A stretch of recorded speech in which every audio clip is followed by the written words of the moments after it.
Welcome to the Tech Egg. Don't get scrambled. Enjoy the video.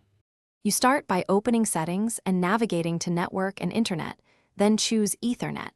You need administrator access for adapter level changes, so make sure you sign in with an admin account now. Identify the active Ethernet adapter name shown under Connections so you don't disable the wrong interface. Once done, click the adapter entry to reveal properties and further controls. This begins the sequence to turn off the physical or virtual Ethernet without rebooting, and prepares you for the detailed steps that follow. From the Ethernet page, open Change Adapter options to get to classic network connections. Right-click the exact Ethernet adapter and pick Disable to immediately cut network access.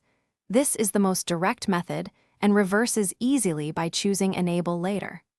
Alternatively, open Properties and toggle Set as Metered Connection to restrict background network usage without fully disconnecting. This helps when you need limited connectivity. Make sure to confirm any UAC prompt. Disabling takes effect instantly for most apps and services. To finish, verify the adapter shows disabled in network connections and that system services no longer use Ethernet.